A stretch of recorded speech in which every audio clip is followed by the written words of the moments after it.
अमीन भाई, आप जी न्यूज़ से आज बात कर रहे हैं, हमारे लिए बहुत गौरव की ये बात है। बहुत बहुत स्वागत है आपका।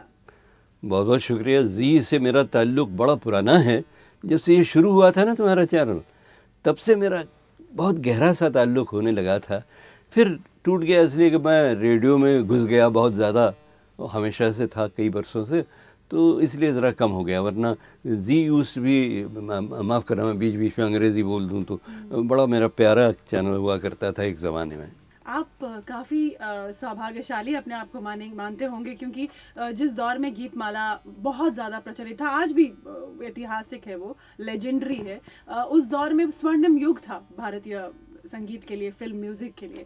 अगर हम बात करें उस शुरुआती दौर की, जब गायक और एक्टर ही खुद गाया करते थे। सुरैया जी थी, नूरजहां जी थी, अशोक कुमार थे, सहगल साहब थे। इस दौर के बारे में आप क्या कहेंगे, जब नायक ही गायक या नायिका ही गायिका थी? नौशाद ने एक बार बड़ा मज़ेदार किस्सा इसके बारे में सुनाया कि वो कैसे होता था म्यूज़िक, रिकॉर्डिंग होती थी कैसे कि वो म्यूजिशियंस को कहीं पेड़ के ऊपर बिठा दिया, या कहीं एक पौधा लगा दिया, पौधे के पीछे छुपा दिया, कहीं वो ऊपर अगासी पर बैठे हुए हैं बरामदे पर। और कभी कभी क्या था कि ज़रा सा डर भी रहता था कि कहीं उधर से गिरे तो ख़त्म, हड्डी टूटेगी। और टेक जो होता था वो बस वो हमारे जो गायक ये नायक जो होते थे, सिंगिंग स्टार या सिंगिंग एक्ट्रेस, तो वो बस खड़े होकर शुरू जब करते थे गाना तो आखिर तक गाते थे। रीटेक वगैरह नहीं होता था। अगर रीटेक होना पड़ता नहीं, पूरी शूटिंग फिर से होती थी, तो शूटिंग के साथ वो गाना होता था। बाद में पद्धति ये शुरू हुई कि लोगों ने महसूस किया कि यार जब प्लेबैक म्यूज़िक आने लगा, उनका ख्याल हुआ कि यार ये लोग गाते तो हैं, अच्छा गाते हैं, कुछ में ज़बरदस्त गायक थे, सहगल, पंकज मलिक वगैरह, बहुत, सुरैया जैसे तुमने कहा, नूरजहां, ये सब बड़े ग्रेट गायिकाएँ थी। लेकिन फिर भी डायरेक्ट गाने में वो इतना मज़ा नहीं आता था।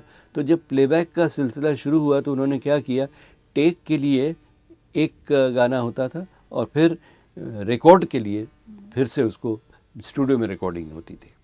ऐसे बहुत काफ़ी अरसे तक चलता रहा। फिर जब प्लेबैक सिस्टम पूरी तरह आ गया, अनिल विश्वास जैसे लोगों ने उसको बहुत बढ़ावा दिया।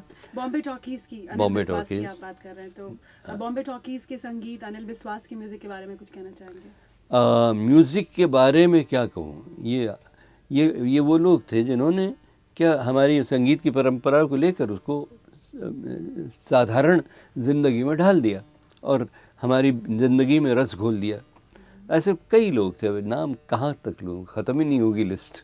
उस दौर की जो गायिका नायिका थी, जैसे सुरैया जी और नूरजहां जी, उनकी आवाज़ और जो वो पर्दे पे उनका पोर्ट्रेयल होता था, दोनों ही उसमें एक अलग ही अंदाज, एक अलग ही इनोसेंस झलकती थी।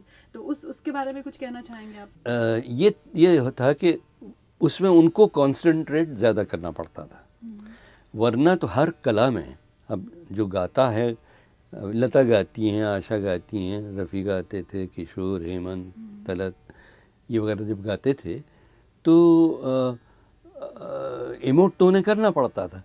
अपनी जो भावनाएं थी वो तो दिखानी पड़ती हैं।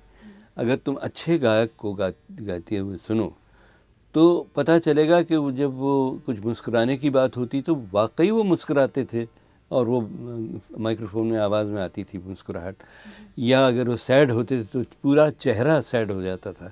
तो ये अपने चेहरे को, अपने पूरे बदन को भावना के मुताबिक अदा करना, ये बहुत ज़रूरी चीज़ है हर कलाकार के लिए। और ख़ासकर वो जो नज़र नहीं आते, प्लेबैक सिंगर्स नज़र नहीं आते,